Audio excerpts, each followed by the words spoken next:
présenté par rosetabiblia.com.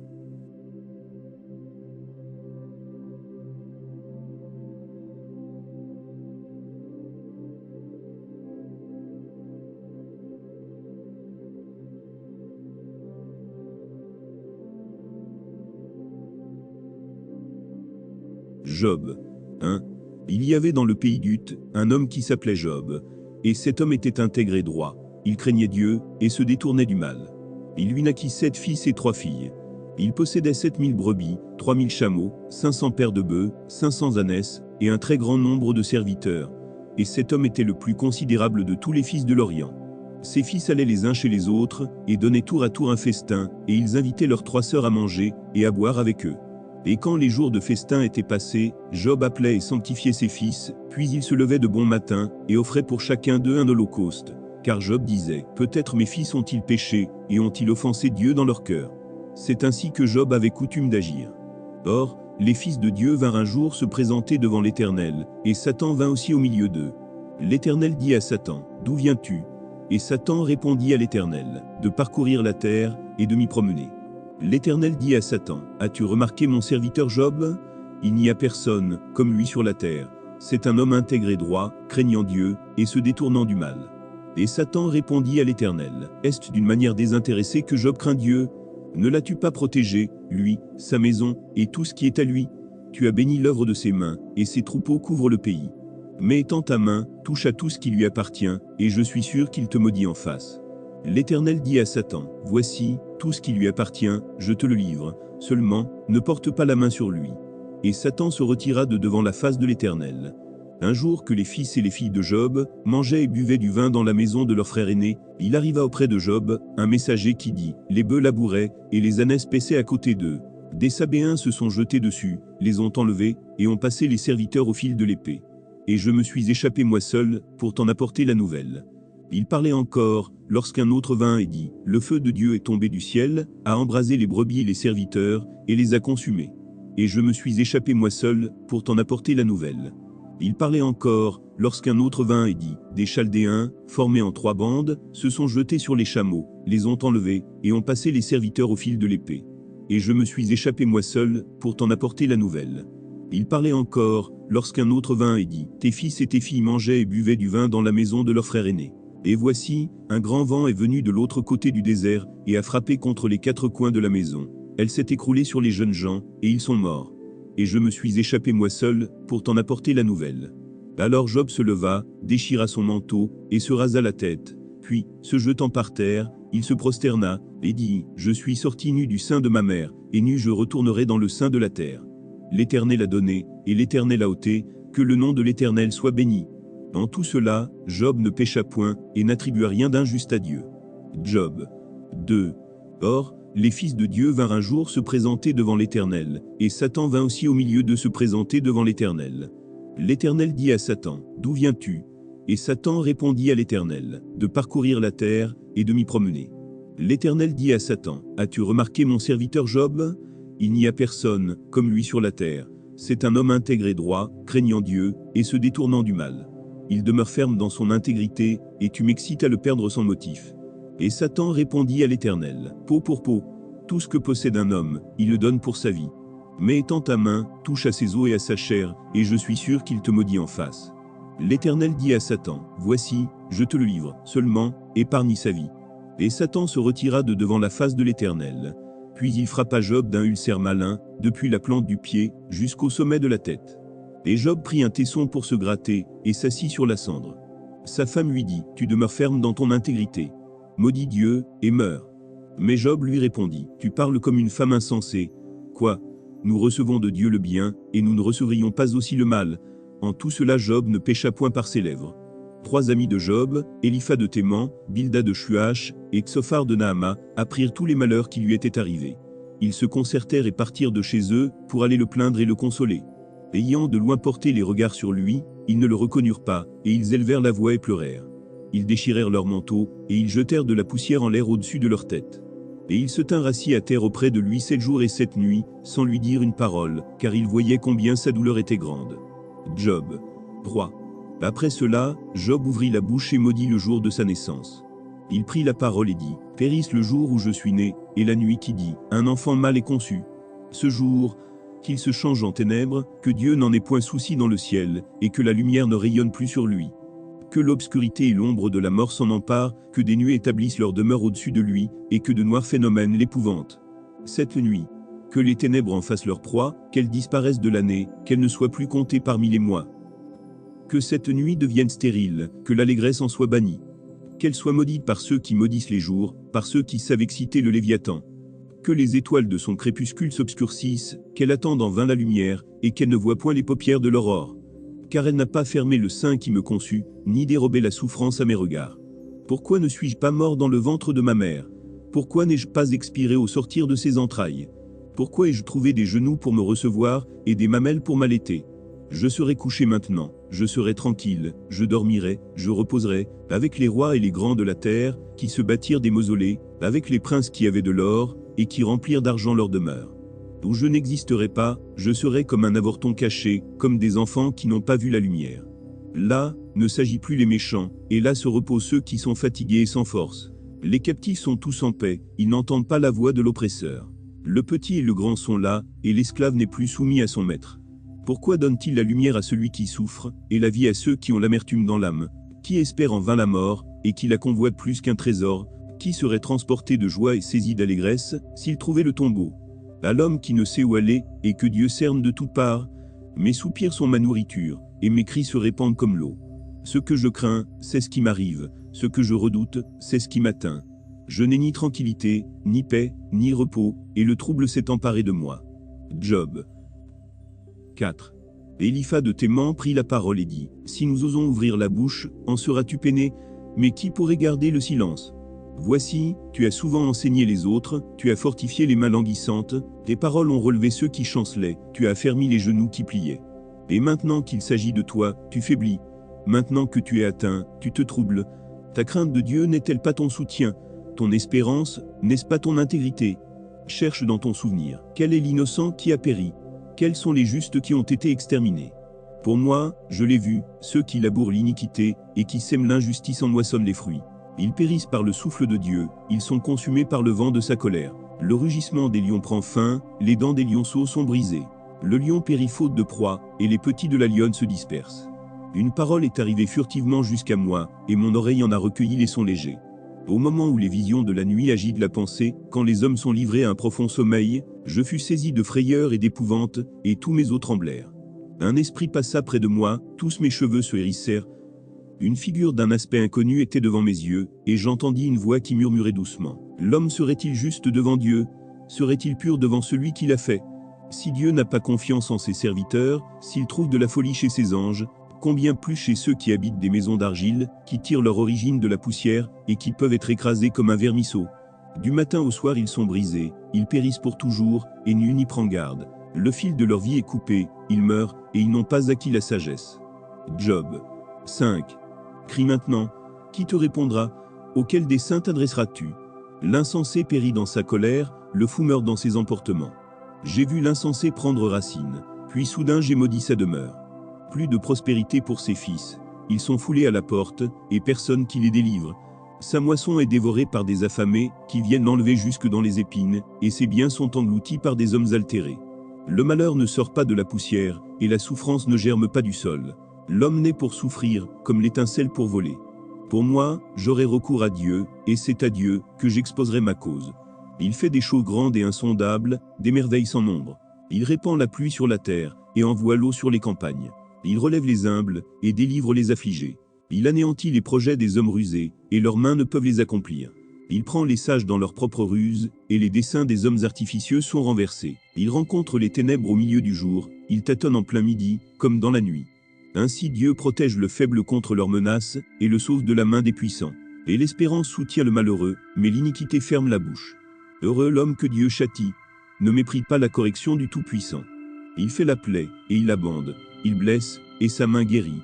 6 fois il te délivrera de l'angoisse, et 7 fois, le mal ne t'atteindra pas. Il te sauvera de la mort pendant la famine, et des coups du glaive pendant la guerre. Tu seras à l'abri du fléau de la langue, tu seras sans crainte quand viendra la dévastation. Tu te riras de la dévastation comme de la famine, et tu n'auras pas à redouter les bêtes de la terre. car tu feras alliance avec les pierres des champs, et les bêtes de la terre seront en paix avec toi. Tu jouiras du bonheur sous ta tente, tu retrouveras tes troupeaux au complet, tu verras ta postérité s'accroître, et tes rejetons se multiplier comme l'herbe des champs. Tu entreras au sépulcre dans la vieillesse, comme on emporte une gerbe en son temps.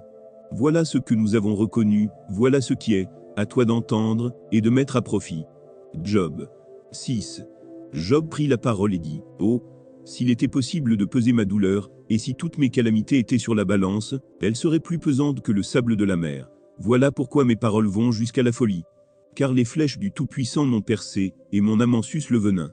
Les terreurs de Dieu se rangent en bataille contre moi. L'âne sauvage crie-t-il auprès de l'herbe tendre? Le bœuf mugit-il auprès de son fourrage? Peut-on manger ce qui est fade et sans sel? Y a-t-il de la saveur dans le blanc d'un œuf? Ce que je voudrais ne pas toucher, c'est là ma nourriture, si dégoûtante soit-elle. Puisse mon vœu s'accomplir, et Dieu veuille réaliser mon espérance. Qu'il plaise à Dieu de m'écraser, qu'il étende sa main, et qu'il m'achève. Il me restera du moins une consolation, une joie dans les maux dont il m'accable. Jamais je n'ai transgressé les ordres du Saint. Pourquoi espérer quand je n'ai plus de force? Pourquoi attendre quand ma fin est certaine? Ma force est-elle une force de pierre? Mon corps est-il d'airain? Ne suis-je pas sans ressources, et le salut n'est-il pas loin de moi? Celui qui souffre a droit à la compassion de son ami, même quand il abandonnerait la crainte du Tout-Puissant. Mes frères sont perfides comme un torrent, comme le lit des torrents qui disparaissent. Les glaçons en troublent le cours, la neige s'y précipite. Viennent les chaleurs, et ils tarissent, les feux du soleil, et leur lit demeure à sec. Les caravanes se détournent de leur chemin, s'enfoncent dans le désert, et périssent. Les caravanes de Théma fixent le regard, les voyageurs de Séba sont pleins d'espoir. Ils sont honteux d'avoir eu confiance, ils restent confondus quand ils arrivent. Ainsi, vous êtes comme si vous n'existiez pas, vous voyez mon angoisse, et vous en avez horreur. Vous ai-je dit, donnez-moi quelque chose, faites en ma faveur des présents avec vos biens, délivrez-moi de la main de l'ennemi, rachetez-moi de la main des méchants, instruisez-moi, et je me tairai, faites-moi comprendre en quoi j'ai péché. Que les paroles vraies sont persuasives, mais que prouvent vos remontrances? Voulez-vous donc blâmer ce que j'ai dit, et ne voir que du vent dans les discours d'un désespéré? Vous accablez un orphelin, vous persécutez votre ami. Regardez-moi, je vous prie. Vous mentirai-je en face? Revenez, ne soyez pas injuste, revenez, et reconnaissez mon innocence. Y a-t-il de l'iniquité sur ma langue, et ma bouche ne discerne-t-elle pas le mal? Job 7. Le sort de l'homme sur la terre est celui d'un soldat, et ses jours sont ceux d'un mercenaire. Comme l'esclave soupire après l'ombre, comme l'ouvrier attend son salaire, ainsi j'ai pour partage des mois de douleur, j'ai pour mon lot des nuits de souffrance. Je me couche, et je dis, quand me lèverai-je? Quand finira la nuit? Et je suis rassasié d'agitation, jusqu'au point du jour. Mon corps se couvre de verre, et d'une croûte terreuse, ma peau se crevasse et se dissout. Mes jours sont plus rapides que la navette du tisserand, ils s'évanouissent, plus d'espérance. Souviens-toi que ma vie est un souffle. Mes yeux ne reverront pas le bonheur. L'œil qui me regarde ne me regardera plus, ton œil me cherchera, et je ne serai plus. Comme la nuée se dissipe, et s'en va, celui qui descend au séjour des morts ne remontera pas. Il ne reviendra plus dans sa maison, et le lieu qu'il habitait ne le connaîtra plus. C'est pourquoi je ne retiendrai point ma bouche, je parlerai dans l'angoisse de mon cœur, je me plaindrai dans l'amertume de mon âme. Suis-je une mer, ou un monstre marin, pour que tu établisses des gardes autour de moi? Quand je dis, mon lit me soulagera, ma couche calmera mes douleurs, c'est alors que tu m'effraies par des songes, que tu m'épouvantes par des visions. Ah, je voudrais être étranglé, je voudrais la mort plutôt que ces eaux. Je les méprise, je ne vivrai pas toujours, laisse-moi, car ma vie n'est qu'un souffle. Qu'est-ce que l'homme, pour que tu en fasses tant de cas, pour que tu daignes prendre garde à lui, pour que tu le visites tous les matins, pour que tu l'éprouves à tous les instants? Quand cesseras-tu d'avoir le regard sur moi? Quand me laisseras-tu le temps d'avaler ma salive? Si j'ai péché, qu'ai-je pu te faire, gardien des hommes? Pourquoi me mettre en but à tes traits? Pourquoi me rendre à charge à moi-même? Que ne pardonnes-tu mon péché, et que n'oublies-tu mon iniquité? Car je vais me coucher dans la poussière, tu me chercheras, et je ne serai plus. Job 8.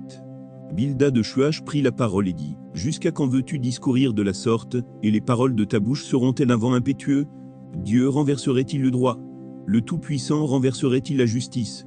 Si tes fils ont péché contre lui, il les a livrés à leur péché. Mais toi, si tu as recours à Dieu, si tu implores le Tout-Puissant, si tu es juste et droit, certainement alors il veillera sur toi, et rendra le bonheur à ton innocente demeure. Ton ancienne prospérité semblera peu de choses, celle qui t'est réservée sera bien plus grande. Interroge ceux des générations passées, sois attentif à l'expérience de leur père. Car nous sommes d'hier, et nous ne savons rien, nos jours sur la terre ne sont qu'une ombre. Ils t'instruiront, ils te parleront, ils tireront de leur cœur ces sentences. Le jonc croît-il sans marais? Le roseau croît-il sans humidité? Encore vert et sans qu'on le coupe, il sèche plus vite que toutes les herbes. Ainsi arrive-t-il à tous ceux qui oublient Dieu, et l'espérance de l'impie périra. Son assurance est brisée, son soutien est une toile d'araignée. Il s'appuie sur sa maison, et elle n'est pas ferme. Il s'y cramponne, et elle ne résiste pas. Dans toute sa vigueur, en plein soleil, il étend ses rameaux sur son jardin, il entrelace ses racines parmi les pierres, il pénètre jusque dans les murailles. L'arrache-t-on du lieu qu'il occupe, ce lieu le renie. Je ne t'ai point connu. Tels sont les délices que ses voix lui procurent. Puis sur le même sol d'autres s'élèvent après lui. Non, Dieu ne rejette point l'homme intègre, et il ne protège point les méchants. Il remplira ta bouche de cris de joie, et tes lèvres de chants d'allégresse. Tes ennemis seront couverts de honte. La tente des méchants disparaîtra. Job 9. Job prit la parole et dit, « Je sais bien qu'il en est ainsi. Comment l'homme serait-il juste devant Dieu? S'il voulait contester avec lui, sur 1000 choses il ne pourrait répondre à une seule. À lui la sagesse et la toute-puissance, qui lui résisterait impunément. Il transporte soudain les montagnes, il les renverse dans sa colère. Il secoue la terre sur sa base, et ses colonnes sont ébranlées. Il commande au soleil, et le soleil ne paraît pas, il met un sceau sur les étoiles. Seul, il étend les cieux, il marche sur les hauteurs de la mer. Il a créé la grande ourse, l'Orion et les Pléiades, et les étoiles des régions australes. Il fait des choses grandes et insondables, des merveilles sans nombre. Voici, il passe près de moi, et je ne le vois pas, il s'en va, et je ne l'aperçois pas. S'il enlève, qui s'y opposera? Qui lui dira, que fais-tu? Dieu ne retire point sa colère, sous lui s'inclinent les appuis de l'orgueil. Et moi, comment lui répondre? Quelle parole choisir? Quand je serai juste, je ne répondrai pas, je ne puis qu'implorer mon juge. Et quand il m'exaucerait, si je l'invoque, je ne croirai pas qu'il eût écouté ma voix, lui qui m'assaille comme par une tempête, qui multiplie sans raison mes blessures, qui ne me laisse pas respirer, qui me rassasie d'amertume. Recourir à la force, il est tout-puissant. À la justice, qui me fera comparaître? Suis-je juste, ma bouche me condamnera, suis-je innocent, il me déclarera coupable. Innocent, je le suis, mais je ne tiens pas à la vie, je méprise mon existence. Qu'importe après tout, car, j'ose le dire, il détruit l'innocent comme le coupable. Si du moins le fléau donnait soudain la mort, mais il se rit des épreuves de l'innocent. La terre est livrée aux mains de l'impie, il voile la face des juges. Si ce n'est pas lui, qui est-ce donc? Mes jours sont plus rapides qu'un courrier, il fuit sans avoir vu le bonheur. Il passe comme les navires de jonc, comme l'aigle qui fond sur sa proie. Si je dis, je veux oublier mes souffrances, laisser ma tristesse, reprendre courage, je suis effrayé de toutes mes douleurs. Je sais que tu ne me tiendras pas pour innocent. Je serai jugé coupable, pourquoi me fatiguer en vain? Quand je me laverai dans la neige, quand je purifierai mes mains avec du savon, tu me plongerais dans la fange, et mes vêtements m'auraient en horreur. Il n'est pas un homme comme moi, pour que je lui réponde, pour que nous allions ensemble en justice. Il n'y a pas entre nous d'arbitre, qui pose sa main sur nous deux. Qui retire sa verge de dessus moi, que ces terreurs ne me troublent plus. Alors je parlerai, et je ne le craindrai pas. Autrement, je ne suis point à moi-même. Job 10. Mon âme est dégoûtée de la vie. Je donnerai cours à ma plainte, je parlerai dans l'amertume de mon âme. Je dis à Dieu, ne me condamne pas, fais-moi savoir pourquoi tu me prends à partie. Te paraît-il bien de maltraiter, de repousser l'ouvrage de tes mains, et de faire briller ta faveur sur le conseil des méchants? As-tu des yeux de chair, vois-tu comme voit un homme? Tes jours sont-ils, comme les jours de l'homme, et tes années comme ses années, pour que tu recherches mon iniquité, pour que tu t'enquières de mon péché, sachant bien que je ne suis pas coupable, et que nul ne peut me délivrer de ta main. Tes mains m'ont formé, elles m'ont créé, elles m'ont fait tout entier, et tu me détruirais. Souviens-toi que tu m'as façonné comme de l'argile, voudrais-tu de nouveau me réduire en poussière? Ne m'as-tu pas coulé comme du lait? Ne m'as-tu pas caillé comme du fromage? Tu m'as revêtu de peau et de chair, tu m'as tissé d'os et de nerfs. Tu m'as accordé ta grâce avec la vie, tu m'as conservé par tes soins, et sous ta garde. Voici néanmoins ce que tu cachais dans ton cœur, voici, je le sais, ce que tu as résolu en toi-même. Si je pêche, tu m'observes, tu ne pardonnes pas mon iniquité. Suis-je coupable? Malheur à moi. Suis-je innocent? Je n'ose lever la tête, rassasié de honte, et absorbé dans ma misère. Et si j'ose la lever, tu me poursuis comme un lion, tu me frappes encore par des prodiges. Tu m'opposes de nouveaux témoins, tu multiplies tes fureurs contre moi, tu m'assailles d'une succession de calamités. Pourquoi m'as-tu fait sortir du sein de ma mère? Je serais mort, et aucun œil ne m'aurait vu. Je serais comme si je n'eusse pas existé, et j'aurais passé du ventre de ma mère au sépulcre. Mes jours ne sont-ils pas en petit nombre? Qu'il me laisse, qu'il se retire de moi, et que je respire un peu, avant que je m'en aille, pour ne plus revenir, dans le pays des ténèbres, et de l'ombre de la mort. Pays d'une obscurité profonde, où règne l'ombre de la mort et la confusion, et où la lumière est semblable aux ténèbres. Job 11. Sophar de Naama prit la parole et dit, « Cette multitude de paroles ne trouvera-t-elle point de réponse, et suffira-t-il d'être un discoureur pour avoir raison? Tes vains propos feront-ils taire les gens? Te moqueras-tu, sans que personne te confonde? Tu dis, ma manière de voir est juste, et je suis pur à tes yeux. Oh, si Dieu voulait parler, s'il ouvrait les lèvres pour te répondre, et s'il te révélait les secrets de sa sagesse, de son immense sagesse, tu verrais alors qu'il ne te traite pas selon ton iniquité. Prétends-tu sonder les pensées de Dieu, parvenir à la connaissance parfaite du Tout-Puissant? Elle est aussi haute que les cieux. Que feras-tu? Plus profonde que le séjour des morts. Que sauras-tu? La mesure en est plus longue que la terre, elle est plus large que la mer. S'il passe, s'il saisit, s'il traîne à son tribunal, qui s'y opposera? Car il connaît les vicieux, il voit facilement les coupables. L'homme, au contraire, a l'intelligence d'un fou, il est né comme le petit d'un âne sauvage. Pour toi, dirige ton cœur vers Dieu, étends vers lui tes mains, éloigne-toi de l'iniquité, et ne laisse pas habiter l'injustice sous ta tente. Alors tu lèveras ton front sans tache, tu seras ferme et sans crainte. Tu oublieras tes souffrances, tu t'en souviendras comme des eaux écoulées. Tes jours auront plus d'éclat que le soleil à son midi, tes ténèbres seront comme la lumière du matin, tu seras plein de confiance, et ton attente ne sera plus vaine, tu regarderas autour de toi, et tu reposeras en sûreté. Tu te coucheras sans que personne ne te trouble, et plusieurs caresseront ton visage. Mais les yeux des méchants seront consumés, pour eux point de refuge, la mort, voilà leur espérance. Job 12. Job prit la parole et dit, « On dirait, en vérité, que le genre humain c'est vous, et qu'avec vous doit mourir la sagesse. J'ai tout aussi bien que vous de l'intelligence, moi, je ne vous suis point inférieur, et qui ne sait les choses que vous dites? Je suis pour mes amis un objet de raillerie, quand j'implore le secours de Dieu, le juste, l'innocent, un objet de raillerie. Au malheur le mépris. C'est la devise des heureux, à celui dont le pied chancelle est réservé le mépris. Il y a paix sous la tente des pillards, sécurité pour ceux qui offensent Dieu, pour quiconque se fait un Dieu de sa force. Interroge les bêtes, elles t'instruiront, les oiseaux du ciel, ils te l'apprendront. Parle à la terre, elle t'instruira, et les poissons de la mer te le raconteront. Qui ne reconnaît chez eux la preuve que la main de l'Éternel a fait toute chose? Il tient dans sa main l'âme, de tout ce qui vit, le souffle de toute chair d'homme. L'oreille ne discerne-t-elle pas les paroles, comme le palais savoure les aliments? Dans les vieillards se trouve la sagesse, et dans une longue vie l'intelligence. En Dieu résidant, la sagesse et la puissance. Le conseil et l'intelligence lui appartiennent. Ce qu'il renverse ne sera point rebâti, celui qui l'enferme ne sera point délivré. Il retient les eaux et tout se dessèche. Il les lâche, et la terre en est dévastée. Il possède la force et la prudence. Il maîtrise celui qui s'égare ou fait égarer les autres. Il emmène captifs les conseillers. Il trouble la raison des juges. Il délie la ceinture des rois, il met une corde autour de leurs reins. Il emmène captifs les sacrificateurs. Il fait tomber les puissants. Il ôte la parole à ceux qui ont de l'assurance. Il prive de jugement les vieillards. Il verse le mépris sur les grands. Il relâche la ceinture des forts. Il met à découvert ce qui est caché dans les ténèbres. Il produit à la lumière l'ombre de la mort. Il donne de l'accroissement aux nations, et il les anéantit. Il les étend au loin, et il les ramène dans leurs limites. Il enlève l'intelligence aux chefs des peuples, il les fait errer dans les déserts sans chemin. Il tâtonne dans les ténèbres, et ne voit pas clair. Il les fait errer comme des gens ivres. Job 13. Voici, mon œil a vu tout cela, mon oreille l'a entendu, et y a pris garde. Ce que vous savez, je le sais aussi, je ne vous suis point inférieur. Mais je veux parler au Tout-Puissant, je veux plaider ma cause devant Dieu. Car vous n'imaginez que des faussetés, vous êtes tous des médecins de néant. Que n'avez-vous gardé le silence? Vous auriez passé pour avoir de la sagesse. Écoutez, je vous prie, ma défense, et soyez attentifs à la réplique de mes lèvres. Direz-vous en faveur de Dieu ce qui est injuste, et pour le soutenir allégrez-vous des faussetés? Voulez-vous avoir égard à sa personne? Voulez-vous plaider pour Dieu? S'il vous sonde, vous approuvera-t-il?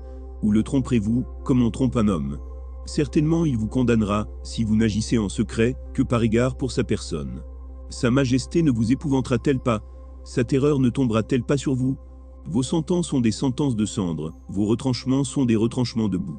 Taisez-vous, laissez-moi, je veux parler. Il m'en arrivera ce qu'il pourra. Pourquoi saisirais-je ma chair entre les dents? J'exposerai plutôt ma vie. Voici, il me tuera, je n'ai rien à espérer, mais devant lui je défendrai ma conduite. Cela même peut servir à mon salut, car un impie n'ose paraître en sa présence. Écoutez, écoutez mes paroles, prêtez l'oreille à ce que je vais dire. Me voici prêt à plaider ma cause, je sais que j'ai raison. Quelqu'un disputera-t-il contre moi? Alors je me tais, et je veux mourir. Seulement, accorde-moi 2 choses, et je ne me cacherai pas loin de ta face. Retire ta main de dessus moi, et que tes terreurs ne me troublent plus. Puis appelle, et je répondrai, ou si je parle, réponds-moi. Quel est le nombre de mes iniquités et de mes péchés? Fais-moi connaître mes transgressions et mes péchés. Pourquoi caches-tu ton visage, et me prends-tu pour ton ennemi? Veux-tu frapper une feuille agitée? Veux-tu poursuivre une paille desséchée? Pourquoi m'infliger d'amères souffrances, me punir pour des fautes de jeunesse? Pourquoi mettre mes pieds dans l'essai, surveiller tous mes mouvements, tracer une limite à mes pas, quand mon corps tombe en pourriture, comme un vêtement que dévore la teigne? Job 14. L'homme né de la femme. Sa vie est courte, sans cesse agitée. Il naît, il est coupé comme une fleur, il fuit et disparaît comme une ombre. Et c'est sur lui que tu as l'œil ouvert, et tu me fais aller en justice avec toi. Comment d'un être souillé sortira-t-il un homme pur? Il n'en peut sortir aucun. Si ses jours sont fixés, si tu as compté ses mois, si tu en as marqué le terme qu'il ne saurait franchir, détourne de lui les regards, et donne-lui du relâche, pour qu'il ait au moins la joie du mercenaire à la fin de sa journée. Un arbre a de l'espérance. Quand on le coupe, il repousse, il produit encore des rejetons. Quand sa racine a vieilli dans la terre, quand son tronc meurt dans la poussière, il reverdit à l'approche de l'eau, il pousse des branches comme une jeune plante. Mais l'homme meurt, et il perd sa force. L'homme expire, et où est-il? Les eaux des lacs s'évanouissent, les fleuves tarissent et se dessèchent. Ainsi l'homme se couche, et ne se relèvera plus, il ne se réveillera pas tant que les cieux subsisteront, il ne sortira pas de son sommeil. Oh, si tu voulais me cacher dans le séjour des morts, m'y tenir à couvert, jusqu'à ce que ta colère fût passée, et me fixer un terme auquel tu te souviendras de moi. Si l'homme, une fois mort, pouvait revivre, j'aurais de l'espoir tout le temps de mes souffrances, jusqu'à ce que mon état vînt à changer. Tu appellerais alors, et je te répondrai, tu languirais après l'ouvrage de tes mains. Mais aujourd'hui tu comptes mes pas, tu as l'œil sur mes péchés. Mes transgressions sont scellées en un faisceau, et tu imagines des iniquités à ma charge. La montagne s'écroule et périt, le rocher disparaît de sa place. La pierre est broyée par les eaux, et la terre emportée par leur courant. Ainsi tu détruis l'espérance de l'homme. Tu es sans cesse à l'assaillir, et il s'en va. Tu le défigures, puis tu le renvoies. Que ses filles soient honorées, il n'en sait rien, qu'il soit dans l'abaissement, il ignore. C'est pour lui seul qu'il éprouve de la douleur en son corps, c'est pour lui seul qu'il ressent de la tristesse en son âme. Job 15. Éliphaz de Théman prit la parole et dit, le sage répond-il par un vain savoir? Se gonfle-t-il la poitrine du vent d'Orient? Est-ce par d'inutiles propos qu'il se défend? Est-ce par des discours qui ne servent à rien? Toi, tu détruis même la crainte de Dieu, tu anéantis tout mouvement de piété devant Dieu. Ton iniquité dirige ta bouche, et tu prends le langage des hommes rusés. Ce n'est pas moi, c'est ta bouche qui te condamne. Ce sont tes lèvres qui déposent contre toi. Es-tu né le premier des hommes? As-tu été enfanté avant les collines? As-tu reçu les confidences de Dieu? As-tu dérobé la sagesse à ton profit? Que sais-tu que nous ne sachions pas? Quelle connaissance as-tu que nous n'ayons pas? Il y a parmi nous des cheveux blancs, des vieillards, plus riches de jours que ton père. Tiens-tu pour peu de choses les consolations de Dieu et les paroles qui doucement se font entendre à toi? Où ton cœur t'entraîne-t-il, et que signifie ce roulement de tes yeux? Toi, c'est contre Dieu que tu tournes ta colère, et que ta bouche exhale de pareils discours. Qu'est-ce que l'homme, pour qu'il soit pur? Celui qui est né de la femme peut-il être juste? Si Dieu n'a pas confiance en ses saints, si les cieux ne sont pas purs devant lui, combien moins l'être abominable et pervers, l'homme qui boit l'iniquité comme l'eau? Je vais te parler, écoute-moi. Je raconterai ce que j'ai vu, ce que les sages ont fait connaître, ce qu'ils ont révélé, l'ayant appris de leur père. À eux seuls appartenait le pays, et parmi eux nul étranger n'était encore venu. Le méchant passe dans l'angoisse, tous les jours de sa vie, toutes les années qui sont le partage de l'impie. La voix de la terreur retentit à ses oreilles. Au sein de la paix, le dévastateur va fondre sur lui. Il n'espère pas échapper aux ténèbres, il voit l'épée qui le menace. Il court ça, et là pour chercher du pain, il sait que le jour des ténèbres l'attend. La détresse et l'angoisse l'épouvantent, elle l'assaille comme un roi prêt à combattre. Car il a levé la main contre Dieu, il a bravé le Tout-Puissant, il a eu l'audace de courir à lui sous le dos épais de ses boucliers. Il avait le visage couvert de graisse, les flancs chargés d'embonpoint. Et il habite des villes détruites, des maisons abandonnées, sur le point de tomber en ruine. Il ne s'enrichira plus, sa fortune ne se relèvera pas, sa prospérité ne s'étendra plus sur la terre. Il ne pourra se dérober aux ténèbres, la flamme consumera ses rejetons, et Dieu le fera périr par le souffle de sa bouche. S'il a confiance dans le mal, il se trompe, car le mal sera sa récompense. Elle arrivera avant le terme de ses jours, et son rameau ne verdira plus. Il sera comme une vigne dépouillée de ses fruits encore verts, comme un olivier dont on a fait tomber les fleurs. La maison de l'impie deviendra stérile, et le feu dévorera la tente de l'homme corrompu. Il conçoit le mal, et il enfante le mal, il mûrit dans son sein des fruits qui le trompent. Job 16. Job prit la parole et dit, « J'ai souvent entendu pareille chose, vous êtes tous des consolateurs fâcheux. Quand finiront ces discours en l'air? Pourquoi cette irritation dans tes réponses? Moi aussi, je pourrais parler comme vous, si vous étiez à ma place. Je vous accablerais de paroles, je secouerais sur vous la tête. Je vous fortifierais de la bouche, je remuerais les lèvres pour vous soulager. Si je parle, mes souffrances ne seront point calmées, si je me tais, en quoi seront-elles moindres? Maintenant, hélas, il m'a épuisé, tu as ravagé toute ma maison. Tu m'as saisi, pour témoigner contre moi. Ma maigreur se lève, et m'accuse en face. Il me déchire, et me poursuit dans sa fureur, il grince des dents contre moi, il m'attaque, et me perce de son regard. Ils ouvrent la bouche pour me dévorer, ils m'insultent, et me frappent les joues, ils s'acharnent tous après moi. Dieu me livre à la merci des impies, il me précipite entre les mains des méchants. J'étais tranquille, et il m'a secoué, il m'a saisi par la nuque, et m'a brisé, il a tiré sur moi comme un but. Ses traits m'environnent de toutes parts, il me perce les reins sans pitié, il répand ma bile sur la terre. Il me fait brèche sur brèche, il fond sur moi comme un guerrier. J'ai cousu un sac sur ma peau, j'ai roulé ma tête dans la poussière. Les pleurs ont altéré mon visage, l'ombre de la mort est sur mes paupières. Je n'ai pourtant commis aucune violence, et ma prière fut toujours pure. Ô terre, ne couvre point mon sang, et que mes cris prennent librement leur essor. Déjà maintenant, mon témoin est dans le ciel, mon témoin est dans les lieux élevés. Mes amis se jouent de moi, c'est Dieu que j'implore avec larmes. Puisse-t-il donner à l'homme raison contre Dieu, et au Fils de l'homme contre ses amis? Car le nombre de mes années touche à son terme, et je m'en irai par un sentier d'où je ne reviendrai pas. Job 17. Mon souffle se perd, mes jours s'éteignent, le sépulcre m'attend. Je suis environné de moqueurs, et mon œil doit contempler leurs insultes. Sois auprès de toi-même ma caution, autrement, qui répondrait pour moi? Car tu as fermé leur cœur à l'intelligence, aussi ne les laisseras-tu pas triompher. On invite ses amis au partage du butin, et l'on a des enfants, dont les yeux se consument. Il m'a rendu la fable des peuples, et ma personne est un objet de mépris. Mon œil est obscurci par la douleur, tous mes membres sont comme une ombre. Les hommes droits en sont stupéfaits, et l'innocent se soulève contre l'impie. Le juste néanmoins demeure ferme dans sa voie, celui qui a les mains pures se fortifie de plus en plus. Mais vous tous, revenez à vos mêmes discours, et je ne trouverai pas un sage parmi vous. Ouah, mes jours sont passés, mes projets sont anéantis, les projets qui remplissaient mon cœur. Et ils prétendent que la nuit c'est le jour, que la lumière est proche quand les ténèbres sont là. C'est le séjour des morts, que j'attends pour demeure, c'est dans les ténèbres que je dresserai ma couche. Je crie à la fosse, tu es mon père. Et au ver, vous êtes ma mère et ma sœur. Mon espérance, où donc est-elle? Mon espérance, qui peut la voir? Elle descendra vers les portes du séjour des morts, quand nous irons ensemble reposer dans la poussière. Job 18. Bildad de Shuach prit la parole et dit, « Quand mettrez-vous un terme à ces discours? Ayez de l'intelligence, puis nous parlerons. Pourquoi sommes-nous regardés comme des bêtes? Pourquoi ne sommes-nous à vos yeux que des brutes? Ô toi qui te déchires dans ta fureur, faut-il, à cause de toi, que la terre devienne déserte?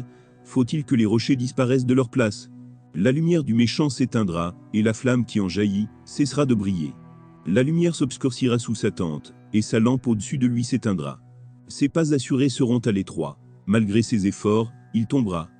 Car il met les pieds sur un filet, il marche dans les mailles, il est saisi au piège par le talon, et le filet s'empare de lui.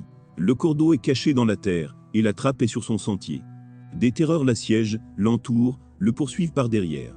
La faim consume ses forces, la misère est à ses côtés. Les parties de sa peau sont l'une après l'autre dévorées, ses membres sont dévorés par le premier-né de la mort. Il est arraché de sa tente, où il se croyait en sûreté, il se traîne vers le roi des épouvantements. Nul des siens n'habite sa tente, le soufre est répandu sur sa demeure. En bas, ses racines se dessèchent, en haut, ses branches sont coupées. Sa mémoire disparaît de la terre, son nom n'est plus sur la face des champs. Il est poussé de la lumière dans les ténèbres, il est chassé du monde. Il ne laisse ni descendants ni postérité parmi son peuple, ni survivants dans les lieux qu'il habitait. Les générations à venir seront étonnées de sa ruine, et la génération présente sera saisie d'effroi. Point d'autre destinée pour le méchant, point d'autre sort, pour qui ne connaît pas Dieu. Job 19.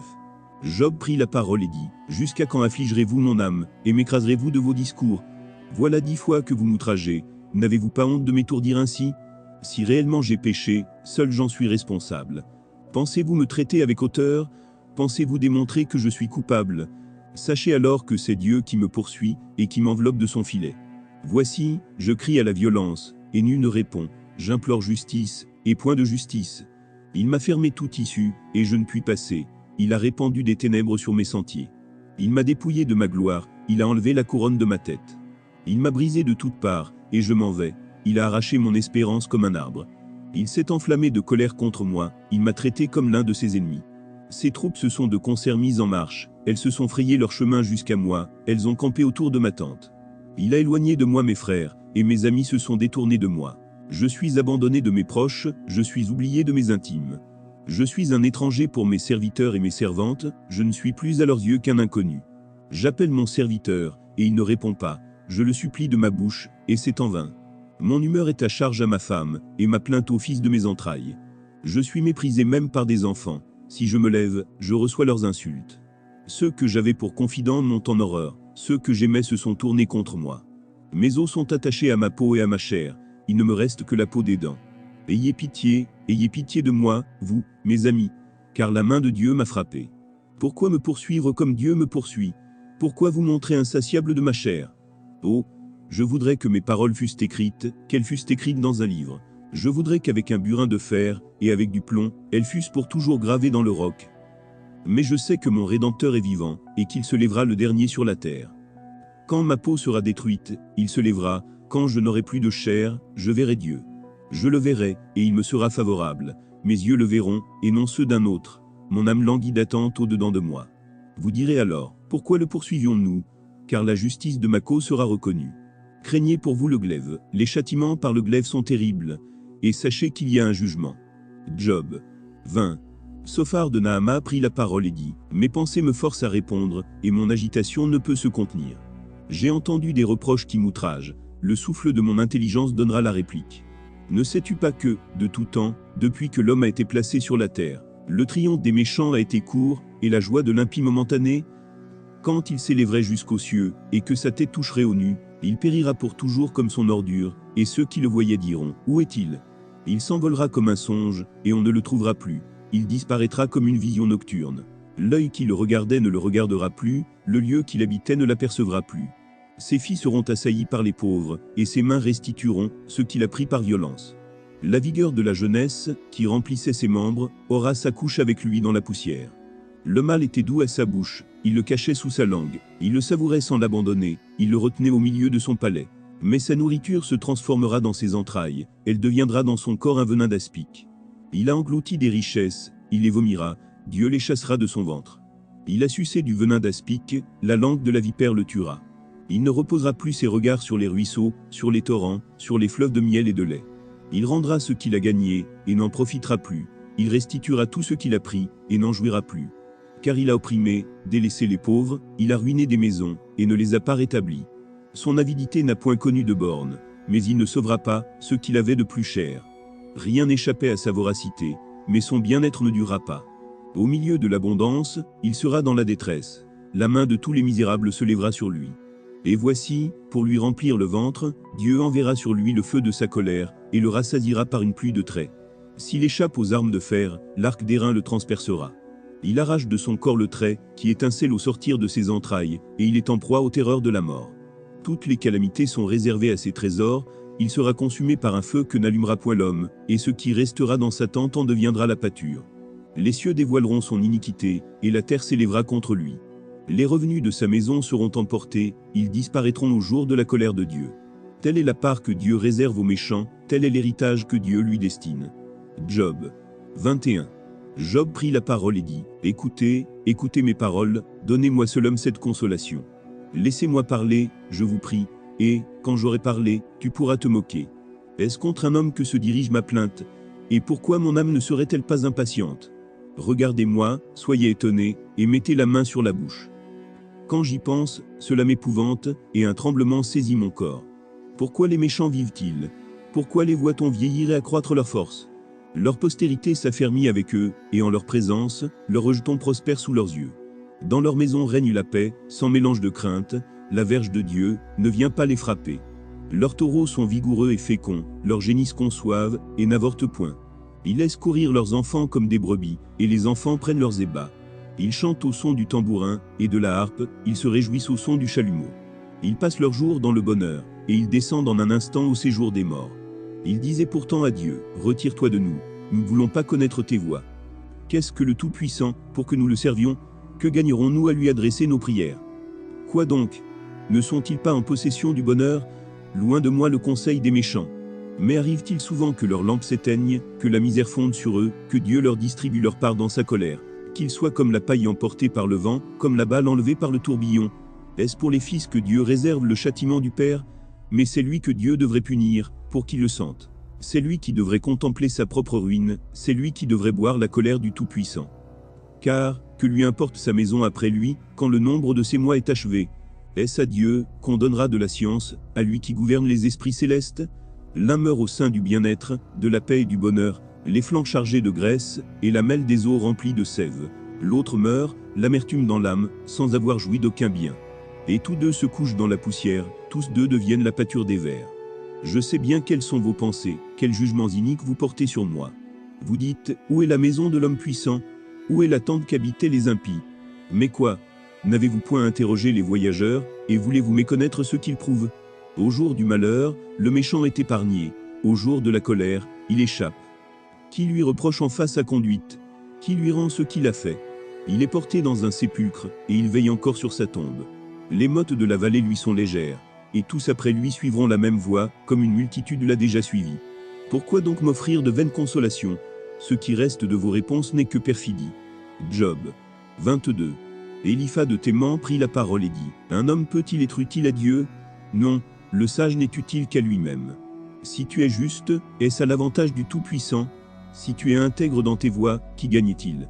Est-ce par crainte de toi qu'il te châtie, qu'il entre en jugement avec toi? Ta méchanceté n'est-elle pas grande? Tes iniquités ne sont-elles pas infinies? Tu enlevais sans motif des gages à tes frères, tu privais de leurs vêtements ceux qui étaient nus. Tu ne donnais point d'eau à l'homme altéré, tu refusais du pain à l'homme affamé. Le pays était au plus fort, et le puissant s'y établissait. Tu renvoyais les veuves avides, les bras des orphelins étaient brisés. C'est pour cela que tu es entouré de pièges, et que la terreur t'a saisi tout à coup. Ne vois-tu donc pas ces ténèbres, ces eaux débordées qui t'envahissent? Dieu n'est-il pas en haut dans les cieux? Regarde le sommet des étoiles, comme il est élevé. Et tu dis, qu'est-ce que Dieu sait? Peut-il juger à travers l'obscurité? Les nuées l'enveloppent, et il ne voit rien. Il ne parcourt que la voûte des cieux. Et quoi? Tu voudrais prendre l'ancienne route, qu'ont suivi les hommes d'iniquité. Ils ont été emportés avant le temps, ils ont eu la durée d'un torrent qui s'écoule. Ils disaient à Dieu, retire-toi de nous, que peut faire pour nous le Tout-Puissant? Dieu cependant avait rempli de bien leur maison. Loin de moi le conseil des méchants. Les justes, témoins de leur chute, se réjouiront, et l'innocent se moquera d'eux. Voilà nos adversaires anéantis. Voilà leur richesse dévorée par le feu. Attache-toi donc à Dieu, et tu auras la paix. Tu jouiras ainsi du bonheur. Reçois de sa bouche l'instruction, et mets dans ton cœur ses paroles. Tu seras rétabli, si tu reviens au Tout-Puissant, si tu éloignes l'iniquité de ta tente. Jette l'or dans la poussière, l'or d'Ophir parmi les cailloux des torrents. Et le Tout-Puissant sera ton or, ton argent, ta richesse. Alors tu feras du Tout-Puissant tes délices, tu élèveras vers Dieu ta face. Tu le prieras, et il t'exaucera, et tu accompliras tes vœux. À tes résolutions répondra le succès, sur tes sentiers brillera la lumière. Via l'humiliation, tu prieras pour ton relèvement. Dieu secourt celui dont le regard est abattu. Il délivrera même le coupable, qui devra son salut à la pureté de tes mains. Job 23. Job prit la parole et dit, maintenant encore ma plainte est une révolte, mais la souffrance étouffe mes soupirs. Oh, si je savais où le trouver, si je pouvais arriver jusqu'à son trône, je plaiderais ma cause devant lui, je remplirais ma bouche d'arguments, je connaîtrais ce qu'il peut avoir à répondre, je verrais ce qu'il peut avoir à me dire. Emploierait-il toute sa force à me combattre? Ne daignerait-il pas au moins m'écouter? Ce serait un homme droit qui plaiderait avec lui, et je serais pour toujours absous par mon juge. Mais, si je vais à l'Orient, il n'y est pas, si je vais à l'Occident, je ne le trouve pas. Est-il occupé au Nord? Je ne puis le voir. Se cache-t-il au Midi? Je ne puis le découvrir. Il sait néanmoins quelle voie j'ai suivie, et, s'il m'éprouvait, je sortirais pur comme l'or. Mon pied s'est attaché à ses pas, j'ai gardé sa voie, et je ne m'en suis point détourné. Je n'ai pas abandonné les commandements de ses lèvres, j'ai fait plier ma volonté aux paroles de sa bouche. Mais sa résolution est arrêtée. Qui s'y opposera? Ce que son âme désire, il l'exécute. Il accomplira donc ses desseins à mon égard, et il en concevra bien d'autres encore. Voilà pourquoi sa présence m'épouvante. Quand j'y pense, j'ai peur de lui. Dieu a brisé mon courage, le Tout-Puissant m'a rempli d'effroi. Car ce ne sont pas les ténèbres qui m'anéantissent, ce n'est pas l'obscurité dont je suis couvert. Job 24. Pourquoi le Tout-Puissant ne met-il pas des temps en réserve, et pourquoi ceux qui le connaissent ne voient-ils pas ses jours? On déplace les bornes, on vole des troupeaux, et on les fait paître. On enlève l'âne de l'orphelin, on prend pour gage le bœuf de la veuve. On repousse du chemin les indigents, on force tous les malheureux du pays à se cacher. Et voici, comme les ânes sauvages du désert, ils sortent le matin, pour chercher de la nourriture, ils n'ont que le désert, pour trouver le pain de leurs enfants. Ils coupent le fourrage qui reste dans les champs, ils grappillent dans la vigne de l'impie. Ils passent la nuit dans la nudité, sans vêtements, sans couverture contre le froid. Ils sont percés par la pluie des montagnes, et ils embrassent les rochers comme unique refuge. On arrache l'orphelin à la mamelle, on prend des gages sur le pauvre. Ils vont tout nus, sans vêtements, ils sont affamés, et ils portent les gerbes. Dans les enclos de l'impie, ils font de l'huile, ils foulent le pressoir, et ils ont soif. Dans les villes s'exhalent les soupirs des mourants, l'âme des blessés jette des cris, et Dieu ne prend pas garde à ces infamies. D'autres sont ennemis de la lumière, ils n'en connaissent pas les voies, ils n'en pratiquent pas les sentiers. L'assassin se lève au point du jour, tue le pauvre et l'indigent, et il dérobe pendant la nuit. L'œil de l'adultère épie le crépuscule. Personne ne me verra, dit-il, et il met un voile sur sa figure. La nuit ils forcent les maisons, le jour ils se tiennent enfermés. Ils ne connaissent pas la lumière. Pour eux, le matin c'est l'ombre de la mort, ils en éprouvent toutes les terreurs. Et quoi? L'impie est d'un poids léger sur la face des eaux, il n'a sur la terre qu'une part maudite, il ne prend jamais le chemin des vignes. Comme la sécheresse et la chaleur absorbent les eaux de la neige, ainsi le séjour des morts engloutit ceux qui pêchent. Ouah! Le sein maternel l'oublie, les vers en font leur délice, on ne se souvient plus de lui. L'impie est brisé comme un arbre, lui qui dépouille la femme stérile et sans enfant, lui qui ne répand aucun bienfait sur la veuve. Non, Dieu par sa force prolonge les jours des violents, et les voilà debout, quand ils désespéraient de la vie. Il leur donne de la sécurité et de la confiance, il a les regards sur leur voie. Ils se sont élevés, et en un instant ils ne sont plus, ils tombent, ils meurent comme tous les hommes, ils sont coupés comme la tête des épis. S'il n'en est pas ainsi, qui me démentira, qui réduira mes paroles à néant? Job 25. Bildad de Shuach prit la parole et dit, « La puissance et la terreur appartiennent à Dieu, il fait régner la paix dans ces hautes régions. Ses armées ne sont-elles pas innombrables? Sur qui sa lumière ne se lève-t-elle pas? Comment l'homme serait-il juste devant Dieu? Comment celui qui est né de la femme serait-il pur? Voici, la lune même n'est pas brillante, et les étoiles ne sont pas pures à ses yeux. Combien moins l'homme, qui n'est qu'un ver, le fils de l'homme, qui n'est qu'un vermisseau. » Job 26. Job prit la parole et dit, « Comme tu sais bien venir en aide à la faiblesse, comme tu prêtes secours aux bras sans force. Quel bon conseil tu donnes à celui qui manque d'intelligence, quelle abondance de sagesse tu fais paraître. À qui s'adressent tes paroles, et qui est-ce qui t'inspire? Devant Dieu les ombres tremblent au-dessous des eaux, et de leurs habitants. Devant lui le séjour des morts est nu, l'abîme n'a point de voile.